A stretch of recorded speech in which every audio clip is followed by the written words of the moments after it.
Welcome to Sweet Insights with Ali and Amy. Hello, and today we are talking about cycle syncing, working with your hormones instead of against them. And I kind of kick off today's episode with something that isn't planned and is not in our notes because sometimes I'm just inspired to share random stuff that I expose myself to. So I have been really diving deep into my own time management and my own self care. And I listened to this really cool thing the other day about how self care has five different parts. And so I don't remember what they are. I should have written them down because when we write things down, we remember them better.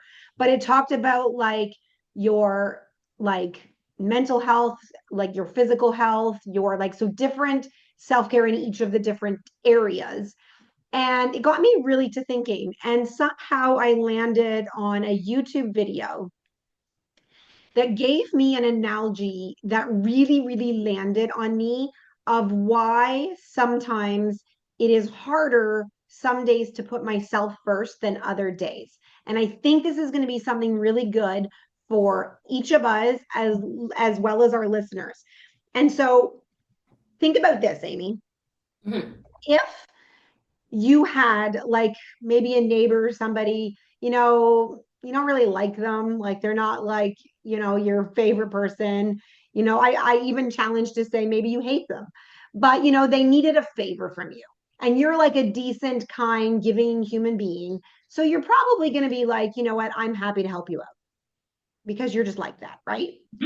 Now, at the same time, what if at the exact same time that this person needed something, your best friend who's been there for you through thick and thin, who's shown up in your life, who's had your back, they also need something? Which person are you going to help? Okay, but if you knew me really well, one, my neighbors are all awesome. So I'm gonna Okay, pretend this I is know like, neighbor is like the wrong yeah, thing, but that's somebody okay. in your life. Okay. But if you knew me really well, what I would try and do is figure out to help both people. So if I had to choose one, because this is the scenario you're giving me, Yes, choose um, yourself. I know. Well, obviously you would choose your best friend because they're always there for you. Exactly. So now I want you to think about as your life has changed, as you have entered, you're coming into perimenopause. I know you're not quite there yet, but like you've kind of had the things in your life, and you suddenly now are looking in the mirror and you're like, oh, and maybe this isn't you, maybe it's someone else, but you're like, oh, I don't like this. I don't like how I've gained weight here. I don't like how this looks here. I don't like how these pants fit here. I don't like, I don't like, I don't like. Okay. So then we're choosing that, I'm going to eat healthy or I'm going to exercise or I'm going to do X, Y, and Z because I don't like. And Okay. then we wonder why these habits or changes that we want to make in our life are not sustainable. Because let's say one day we're going to do a workout or we're going to eat healthy or we're going to whatever. What if something better comes along? What are we going to pick?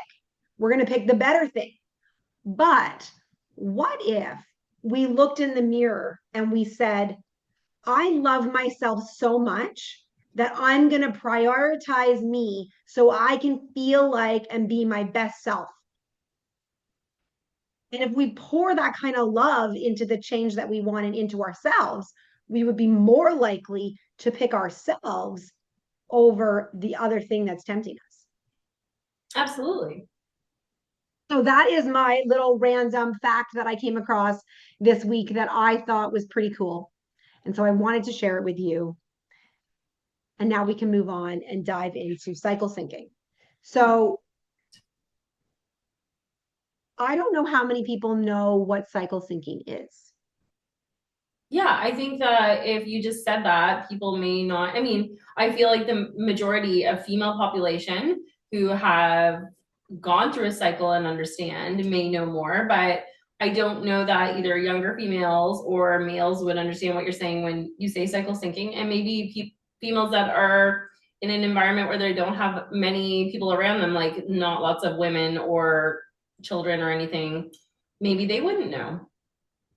So, to kind of start with it, there are different phases of our menstrual cycle, right? So, it's broken down into four different stages. And so, hormonally, we go through little things in each of those phases. And in a minute, we'll break down each of those phases for you more in depth. But cycle syncing actually works that you would coincide certain things that you eat. Maybe you've heard of something called seed cycling, exercise. I cycle sync when I get my eyebrows waxed because it hurts differently. Weightlifting, you can lift heavier at certain points in your cycle. And if you really start to monitor and listen to your body, which is really a prevalent message that we give, is that you will notice that as these hormone changes fluctuate, we can pair that with different things in our life, whether it's exercise, whether it's food, whether it's making big decisions in our lives. Like sometimes we make better decisions at different times in our cycle. And so to kind of, you know, um, connect those two things can be really powerful and beneficial. Um, and kind of one of the first steps to doing that is really tracking your cycle. And so, what we didn't have when we were younger is we didn't have apps that did that. And so there's a lot of different, I don't even know which one I use because I've switched a couple of cell phones ago. I think I switched to a different one. Mine, I don't even know what it's called, but it has a flower on it.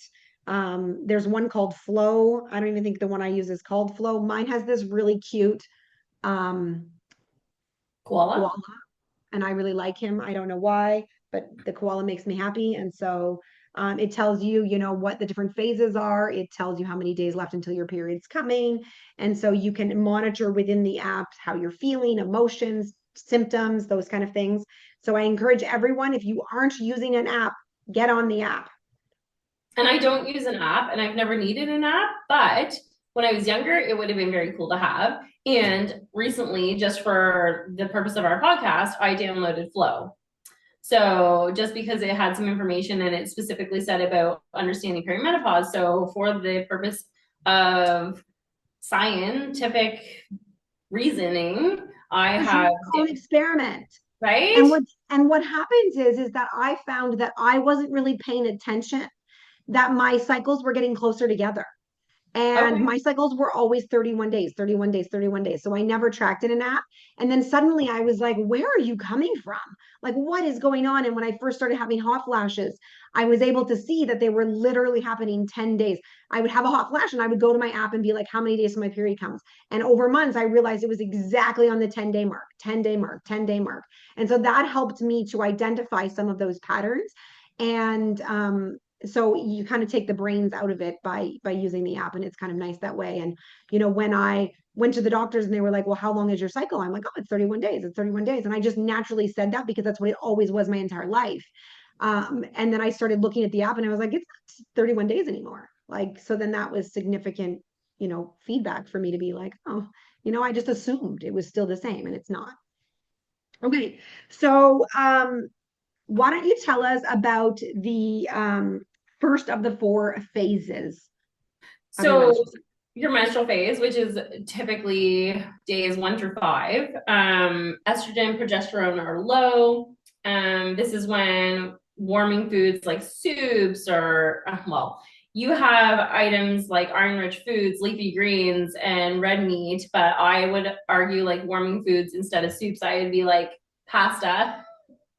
That's where I'm going with warm foods. But also, this is where it'd be good for gentle stretching and restful movements and yoga and like light activity would come in So to handy. clarify for people, those first 5 days are your bleeding days. And so the reason why we're looking for warm soups and vegetables and iron-rich foods like your meat is because our iron gets depleted when we bleed. So depending on how heavy your cycle is, that ferritin and your iron levels are going to go lower. So we really want to boost that up and have really good iron-rich foods. The reason why we want to not have the pastas during this phase much is because it's going to contribute to inflammation. So if you're really bloated, if you're really inflamed during your cycle, eating the types of foods is going to contribute more to that. It's true, but this is what we crave during this time. If we're being honest and real with people, this is what I So crave it's interesting that you say that because I crave before my cycle, and once my cycle comes, I could care less about it. Oh no, like when I'm on my period, I want all of the junk food, all of the comfort food, like when I'm on it, when I'm having my period and So interesting. pain. Yeah. Like I would think that like I could do a full day fast when I have my period. Like I don't care. Nope. I don't think there's ever a day I feel like I could do a full day fast. Like, let's be honest.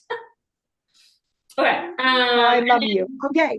Lifestyle. So it's kind of when you want to take it easy, prioritize like maybe you don't want to have a bath because you're bleeding, but like sometimes those are the days I want the hot shower, I want the heating pads and everything, and I want to just rest and like I want to be sleepy.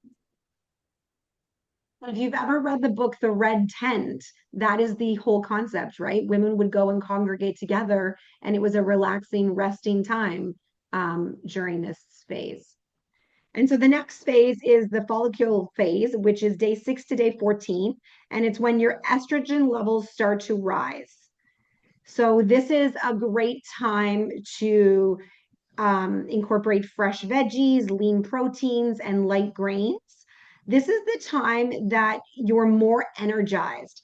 I always find that this is the great time where my more creative side comes out. I'm usually enthusiastic. I usually throw out, that's when I feel like a rock star. I feel like I'm going to conquer the world. And um, lifting heavier at this time. This is when I go and get my eyebrows waxed, and I just am like the queen of the world during that phase. And so I always notice this phase a lot because I just feel so good.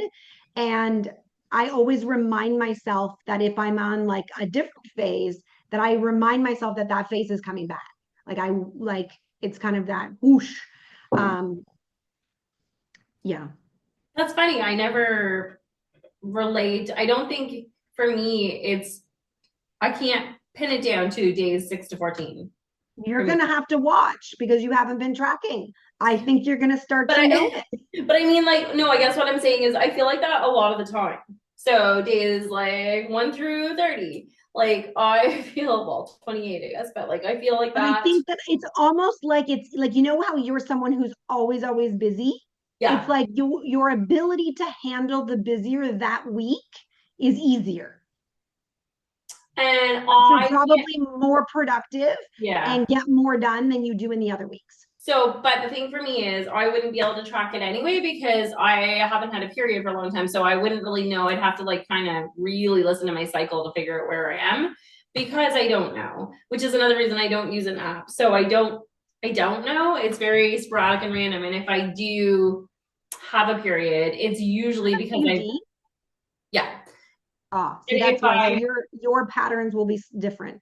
yeah, and if I do have a period, it usually syncs up with my daughter. Unfortunately, it's just the way it is, and it's annoying as heck. But anyway, Mm-hmm. so but yeah, so I can't really relate to that because again, for me, With an it is IUD, different. you're altering your natural cycle, right? So you're Yes, not getting the 4 phases the same as someone else would. nope. But then that brings us to our ovulatory phase, so days 15 to 17. So your estrogen peaks, your testosterone rises. You can handle some high intensity and social workouts like HIIT groups or any type of class. Like if you're doing a spin class, that's high intensity. And then some good foods to have. You want your high fiber veggies, lean proteins, antioxidant rich foods. And yeah, like that's kind of when you have ideas and you want to communicate and maybe be in social group settings. Again, I don't know. I'm not a good example for this because I never want to socialize. Like I socialize all day for my job. Like let's be honest. So when I am done work for the day, which sometimes is like 11 o'clock, 12 o'clock at night, I don't want to go anywhere or socialize with anyone. You could say, Amy, do you want to go get supper? And I'd be like, I love food so much, but I don't want to go. Like I will be the person who orders in the food, stays at home, sits on the couch, and veggies out. That's me. So I appreciate this. And for the people who are like, yeah, I don't feel that way, at least you know you're not alone because I don't follow the typical trend. But it's good because everyone's different. Fair. And I also think that there's that component of you being on an IUD, right? You're not getting those same fluctuations. Yeah. And it's funny because you're with people all day, right? Like that affects your socializing. I feel the same way because I talk to clients on the phone all day. I don't love to talk on the phone. Like I am not a big phone person anymore. And so, and in the winter, I don't love going out. So that will interfere with that. But like, let's say we're at a hockey tournament, like I'm going to be the first one to like go and find out where's everyone hanging out so that I'm like with the people because we're there. Yeah. Whereas I can definitely be a homebody and like watch TV. But there's different times for different things. And so I've never actually monitored whether I'm more likely to do that during that phase of my cycle or not, but maybe there is a correlation between that. Because there's definitely times where like I'm more excited to go to a sporting event where I know I'm going to see lots of people than other times. And people who meet me always think I'm an extrovert, and I'm very much an introvert. I really find it exhausting and really need to like come home and be by myself to like refuel myself and re-energize myself. That's what re-energizes me for sure. Um, Okay, so then the last phase is the luteal phase, and that is when our progesterone rises, estrogen decreases. This is when we're really looking for comforting and grounding foods, like our complex carbs and our roasted vegetables. So again, this is where, like I say, that I have a lot of those cravings before my period comes, which is this is that phase of day 18 to 28. So again, someone who's on birth control, someone who's on an IUD, those cycles are going to be different because they're not going through those natural cycles in their flow. Um, this is a great time for strength training, slow pace activities like Pilates or yoga.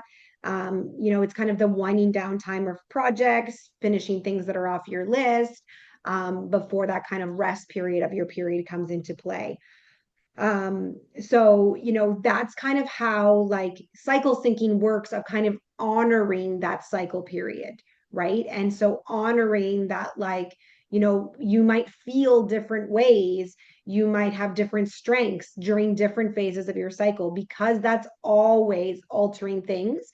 And it can explain behaviors. It can be explain cravings. It can, and so if we're pre-planning, if we're pre-planning our meals, if we're doing things like that, we can also coincide some of that with those things, right? If we're carb cycling, maybe we're going to carb cycle in coinciding with this. Seed cycling can be something that's really good for people who are having irregular cycles, who are having irregular moods. If that's something that you're interested in, I can send you a document on seed cycling, reach out to me. But it's kind of just a cool way. It's a cool other concept of how to manage those hormones and how to function within your hormone changes instead of against them. So kind of as a, replay back takeaway, tracking your cycle, super important, adjusting your movement. So lighter exercise versus stronger around, intensity around ovulation, changing up what you're doing when you're menstruating, right? Like maybe you don't want to push yourself to lift heavy, and maybe that you're honoring your body that way. And so I had a client once who was a very avid worker outer. And she noticed that she was always motivated to work out. She wasn't one of those people like me who needs that motivation. So she started to cycle sync her exercises. And instead of weightlifting during her cycle, which was causing inflammation, she started just walking during her cycle. And her weight shifted huge because she started using those tools. So that can be awesome. And honoring your energy, right? Giving yourself grace in correspondence with those things, right? Like if you don't feel like doing weightlifting during your cycle, honor that and go for a light walk. Don't ignore movement and do nothing, but like give yourself that grace, give yourself that time. If you're having cramps, give yourself that heating pad, do those things to make yourself feel good. It is a form of self-care. and kind of looking like, as we talked at the beginning of the episode, about, those different aspects of your life where you can give yourself that self-care. And I personally don't ignore movement. I like to move myself from the kitchen with my snack all the way to the couch. It had to be said. I mean, not It had to everyone be has that said. kind of It had to movement. be said. And then when the So bowl is empty, you move again to go and fill it up. yeah, so like there is movement there. It is still good for you. And again, that's mostly because like if it's not a nice day out or whatnot, like we don't always feel like going out anyway. Like the natural, like human being, normal humans don't want to go out when the weather's not nice. So if you can't do that, walk around your house a bit. Like maybe do a little light laundry or a little light tidying if you feel like it. Or like if you have one of those baskets on your stairs where, like, you put the stuff on the basket and then it goes up, maybe you don't use the basket. Maybe you go up the stairs each time something needs to be taken upstairs or downstairs or those kind of things. Because you can, like, just around your house, get tons of steps in. Yep, absolutely. Um, So, my call to action to everyone today is to take note of where you are in your cycle today and think about how that works with the natural rhythm of your body instead of pushing against it. Yeah, and I think that is an absolute good call to action. And again, even for people who are very in tune with their body, are not necessarily in tune with their cycle. Mhm. And just seeing how that connection kicks together, and even if it's something that you use with your other people in your life, like your daughter, or people, to see, like, to help them as well. So again, if you found this episode helpful, please share it so that we can get our word out there to more people. We talk about things that a lot of women aren't talking about, and we want to, make life easier. We want to make it relatable, so that women aren't alone, because it's, too often we don't know what's normal and what's not. And so help us get the message out there so that as women, we can stick together. And we're not doctors, and we're just giving some experiences of our own and some research that we've done, but definitely share the podcast. Awesome. Thanks, Amy. Thanks. Bye.